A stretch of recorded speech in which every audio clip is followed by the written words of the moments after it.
Hello everyone and welcome back to my channel. I'm Christine and today we're going to be doing the Harry Potter tag.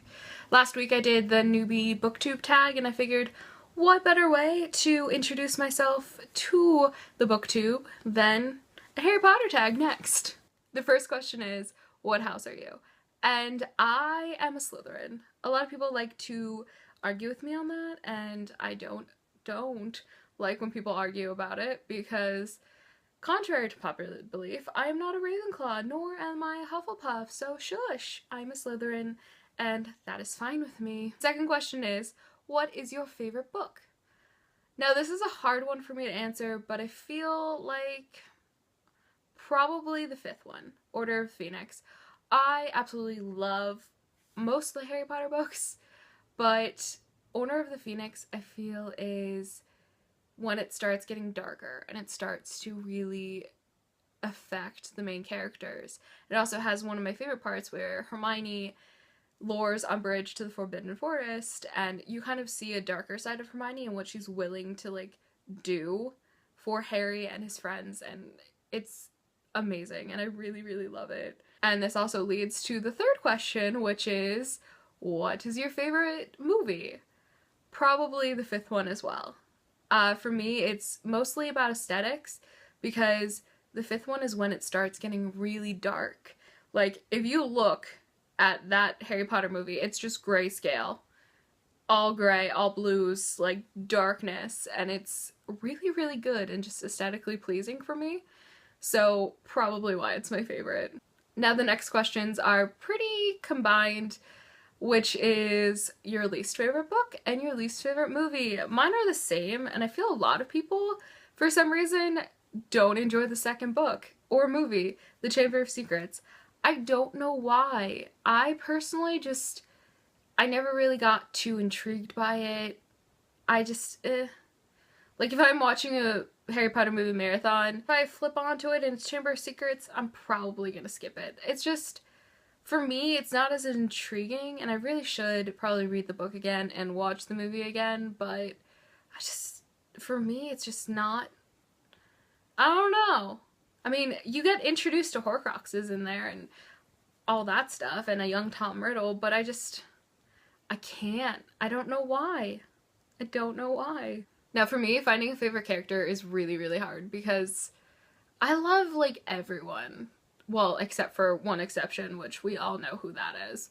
But, I don't know, all characters are so fantastic. But if I had to choose, it would probably be Hermione. I love Hermione. I think she's such an interesting character, and she's pretty fascinating. I also really love Luna, because Luna is so whimsical, but she also brings a lot of moment of clarity for Harry in several scenes, so I think it's between Hermione and Luna. Probably Hermione, but I also really love Luna. My favorite professor, I really like McGonagall, obviously, because it's McGonagall, she's amazing. But I also feel really attached to Severus Snape. And I always really liked Snape, and I never really thought he was an evil character. And when you get to the end of the sixth book, and it's what happens, I felt so betrayed.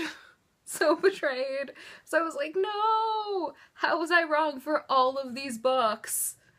I was so angry. But then, things were solved in the Deathly Hallows, so it's fine. It's fine. Everything is fine. So it's between McGonagall and Severus Snape. I went off a tangent, I'm sorry. Not really. I needed to get that off my chest. The next question is, the character death that has affected you the most, and Severus Snape. We just went over why I love Severus, that he's one of my favorite characters as a professor too, but Severus Snape. Especially in the movie, I just started tearing up, and it was so hard to watch. It was so bad. I got so sad. But if I can't pick Severus Snape and there's a backup, probably Fred. I loved Fred, and to think that Fred and George weren't together when they died, it breaks my heart just a little bit. Not even a little bit. It breaks my heart a whole bit. A whole lot. And I'm so upset. Last question I'm answering is kind of one that I added, which is, have you fanfictioned? Yes, I have fanfictioned. and I fanfictioned so much. I've read so many fanfictions, it's hard to even count, and it's not even hard, you just can't do it. It's incredible, and some of these authors work so hard on these stories, and they are incredible.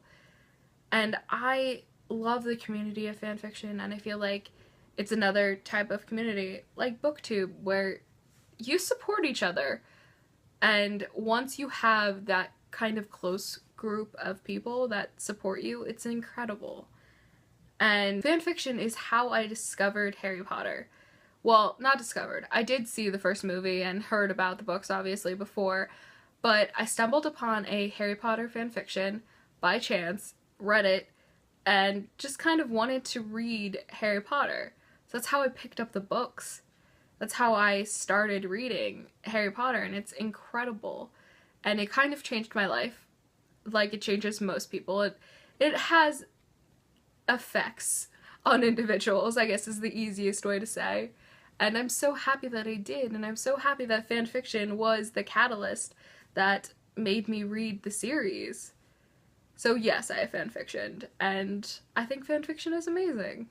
You can disagree with me, that's fine, but I honestly think that if you've never read a fanfiction, read one that has like 4,000 reviews, and you'll see that it's not just smut and everything else. It's pretty incredible, and with the concepts that these authors create, it's just so amazing. Okay, well that is all for me today. I hope you enjoyed my answers. I know it wasn't all the questions, and I know I just tend to adapt. Like, I like answering some questions not so much. So, you know what, I adapt my own tags. It's fine. That's what tags are for, isn't it? So, have a wonderful, wonderful week, and I'll see you soon. Bye!